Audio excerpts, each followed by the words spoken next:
Hey guys, Josiah Willis here with Caliber Real Estate. I'm in the drop-in office in the Bellevue location, but today I want to share with you how to create an incredible listing video that can get your house to sell for more money very quickly. Video is fast becoming the go-to tool for generating a lot of interest, demand, and emotional connection for buyers. And so this is a service that I offer for my clients, but today I'm really excited to share with you a full shoot that I use with my drone. As you may know, I'm a drone pilot. From some of my other videos I tell you about that, but I use my own drone, and I also use footage shot and edited by Reese Films, who are incredible, to create this listing video. And I'm going to take you through it from beginning to end in terms of the shoot and how I edit it through using Adobe. You'll see at the end, you'll see the finished work and the outcome of that. But I won't waste your time, I promise. Your time is valuable just like mine. So I've sped up a lot of the boring parts, but I've voiced over what I'm doing essentially so you can learn. But if you or anyone you know is in the market to buy or sell real estate, I would be happy to have a conversation with you. But today it's all about showing what I can do for my clients through creating a really cool listing video. So let's get started. Hey guys, first thing to do is wipe off my sweaty thumbs from operating the drone and change my name to Captain Soli for landing my drone safely.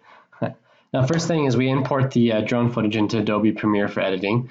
Now I know your time is valuable, as is mine, so I'll be brief and speed up the drone editing quite a bit, but you'll want to stay to the end because I will show you the finished edited version and how the listing video turned out.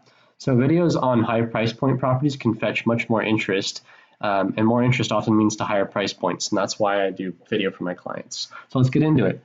So what I'm doing here is it's called snipping. I'm using the razor tool to separate clips from each other in order to shorten the clips and get what I want out of the footage. The important thing to keep in mind is that people lose interest after a couple seconds of a clip, so you have to keep them engaged by going to the next shot.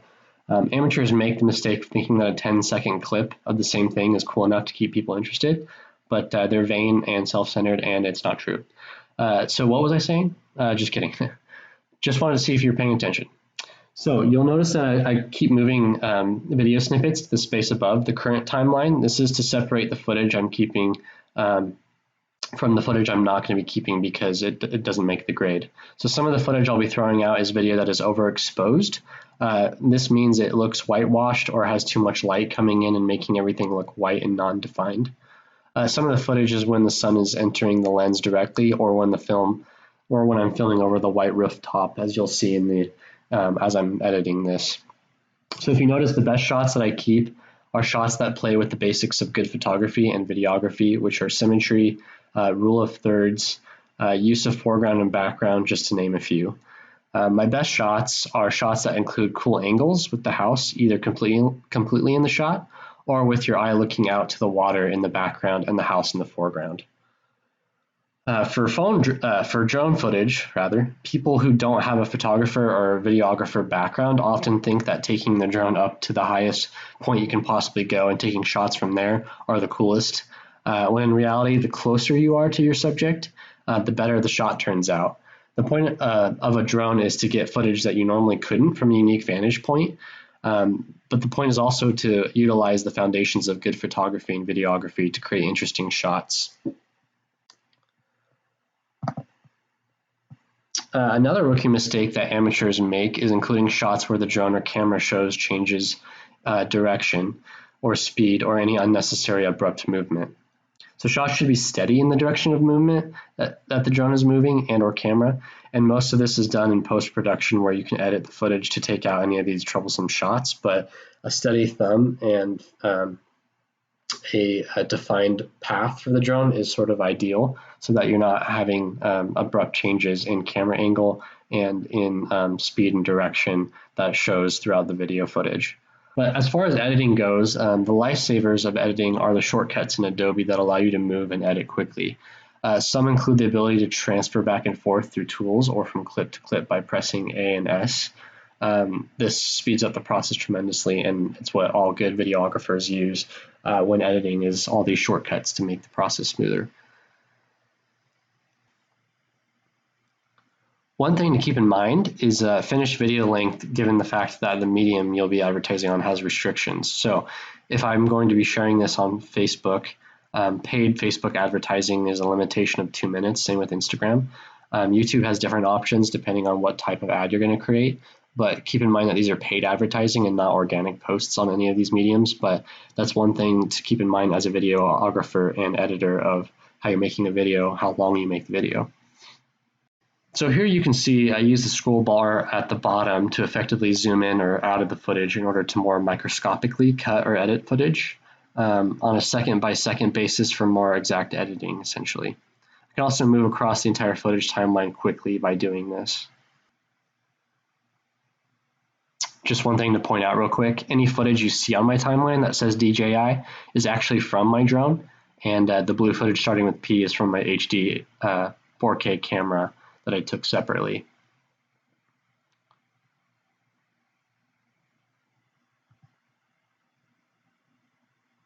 In Adobe, you can actually decrease the file size of the video. So if you shot in 4K and you're trying to edit the video and your computer's has many different programs open, or its core is a little bit struggling because of how big the file size, which in 4K it's like 4 times resolution of 1080p.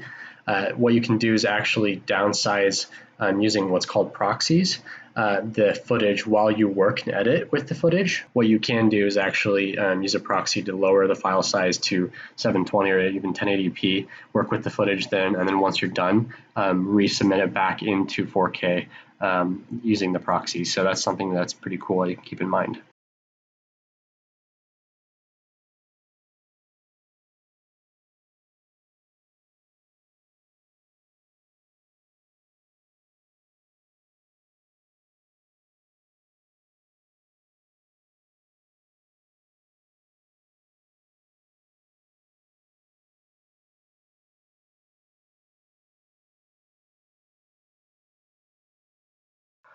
One cool shot that I like to do, which you'll see coming up, is the straight down shot. So basically you point the camera all the way down and fly over your object or subject to get a unique view. And that allows a really cool shot that most people don't get a chance to see if you're not using a drone. So looks pretty cool, huh? So camera settings, as far as camera settings go for something like this, a shoot that was in the kind of dusk area of the day, they're crucial. The camera settings are crucial to a good shot. So I've already adjusted the camera gimbal and the camera settings in order to not have things be too sensitive as I'm moving it around, because I'm getting different shots and moving the drone and camera differently. But the having the right shutter speed, aperture, and ISO are very important to how the footage comes out based on the ability to color grade correctly in post, which you'll see coming up. Color grading is a very important step in finishing off the footage. And essentially color grading is adding additional color and bringing out different parts of like contrast and whites and exposure and all that good stuff that you'll see coming up. But that essentially is vital to making a finished product / video look amazing. And I shoot in RAW, which is what professionals shoot, because it brings in a lot more data to the camera sensor than just shooting a JPEG, which a JPEG essentially is whatever the camera sees, and then it basically timestamps it, and you can't really edit it any further. But a RAW photo has a lot more data that is manipulatable, if that's even a word. But yeah, you can edit a RAW photo or video a lot easier with After Effects. So, okay, so now we get to the fun part.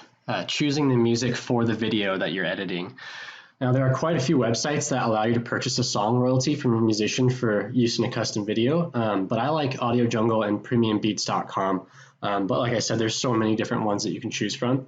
But the one you see on the screen is actually Audio Jungle, and I have a few songs already picked out by style and genre that I feel like will fit the listing video that I'm creating. So I'll play kind of a little clip preview of the songs to show you how you can demo them and pick the right song that fits your footage and property price point. So like I said, songs can range from as low as a couple bucks all the way up to over $300 for one song, depending on the demand and the quality of the song. But let's just kind of jump right in and do a little bit of a demo. And it's important to do this just so that you can kind of visualize the footage that you're editing and whether it matches the song and whether it matches what you think the the style of houses, but also the video shots and your client. So let's just do a demo of inspiring technology and what that sounds like.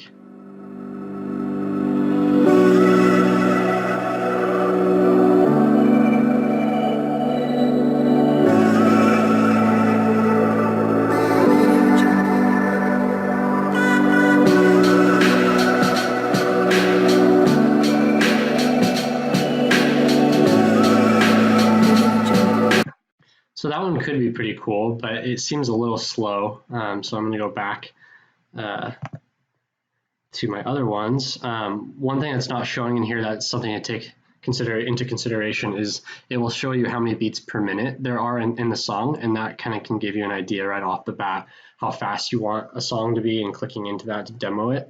Here's another one. Let's see what this one sounds like. Audio Jungle.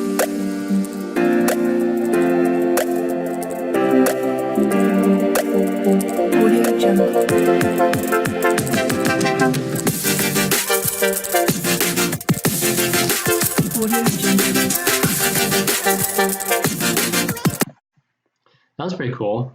Pretty upbeat. I like it because it's sort of electronic, and the house that we're doing is probably going to be somebody who's a tech in tech, just because it's a high price point, but it's also in Seattle, so it's a high likelihood that this could actually match that, just because it's more modern, and the house is mid-century modern. But we'll keep that one in mind. Let's try this one real quick.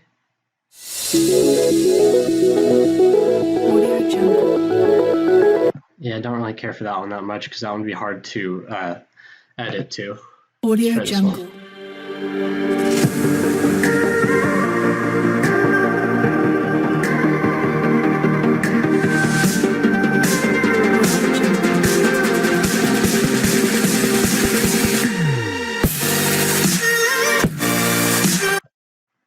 That one's cool, but maybe a little too much dubstep. Try this one. And keep in mind, when you hear Audio Jungle in the background, that's just so that you can't copy the song and record it and then use it for free. Once you do download it, the Audio Jungle, what you'd call like a watermark through a video, goes away. So let's try this one.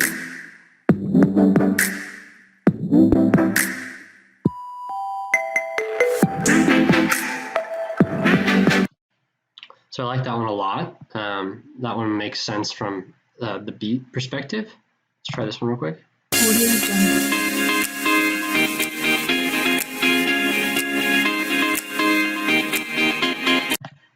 Yeah, that one's pretty cool, but it's a little bit too, it's a little bit too fast paced and upbeat for a listing video. So why don't I buy the song, and I'll meet you in the Adobe Premiere to show you which one I picked, and then I'll start showing you how to edit the footage that we have already spent editing to clean up, how to edit it to the music so that it ends on the upbeat and downbeat. So stay tuned. Okay, so now you're going to actually hear the song I chose. I'm going to spoil it already for you, but basically what I'm doing now that I have the clips on the timeline that I like, I've already uploaded the audio into here, and I'm going to be snipping parts of the video to match the downbeat or upbeat of the audio, so that it's simpler and easier, or better looking transitions from one shot to the next with the music supporting that. So I will show you what I mean. So let's kind of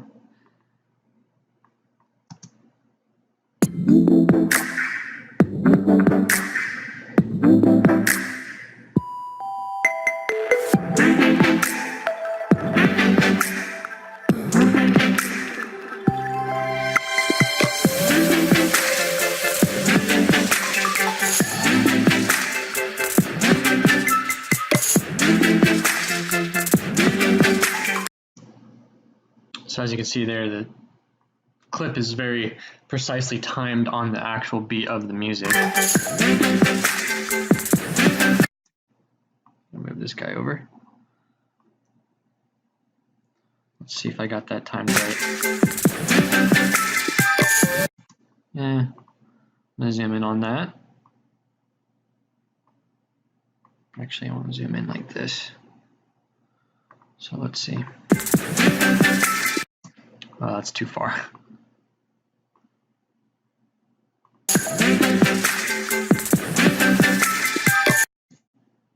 That's decent. I feel like I can probably improve that. I can improve that.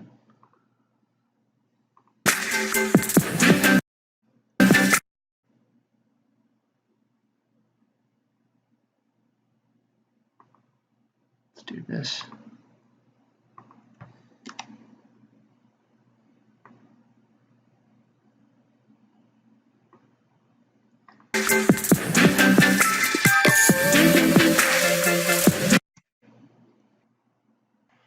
All right, so now I'm going to show you another tool that I like to use. It's called Rate Stretch. It's pretty cool. Basically, I have a long scene here. I'll show you what I mean when I start it here.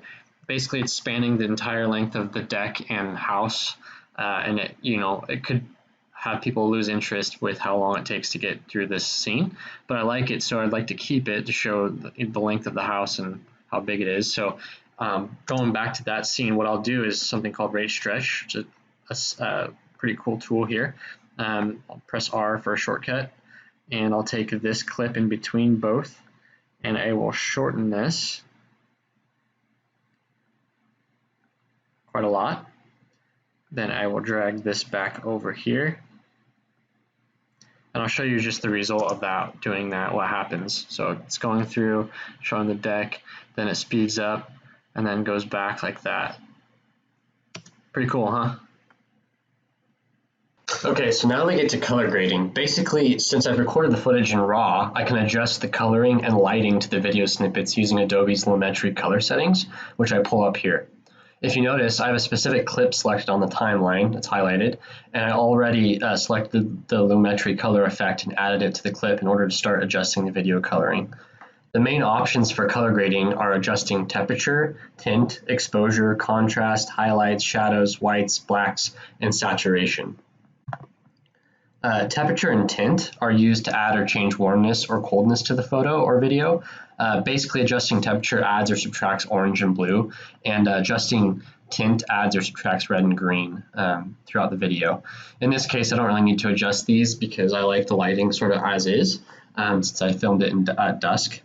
But exposure basically adjusts the lighting of the photo to lift or dim the entire lighting of the clip. This should always be used first or last based upon the lighting you shoot in, basically. But in this case, like I said, I shot at dusk, so I won't have to adjust much. I'll actually probably bring it a little bit down, which may be surprising, but the camera settings that I ended up using when I did shoot this was already adjusted for the lighting at that point. So contrast, next on to contrast. Contrast adds a little clarity and sharpness to the video by defining differences in the video. Highlights is used for adjusting all light areas that are generally white in the video. Shadows can be adjusted up or down to create a darker theme or to lighten natural areas in the video that look too dark. As far as whites go, whites adjust all white areas in the video and blacks adjust all blacks in the video. Crazy, huh? But saturation is used to adjust the whole spectrum of colors in the video up or down. It basically intensifies the color spectrum.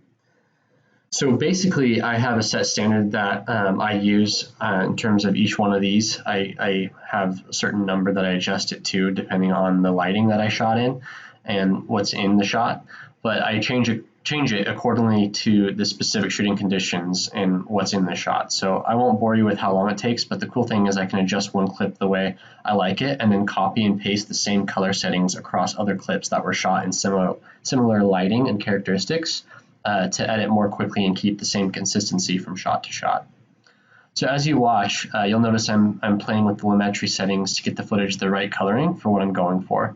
It's sort of a trial and error process, but essentially this is the finishing of the video editing.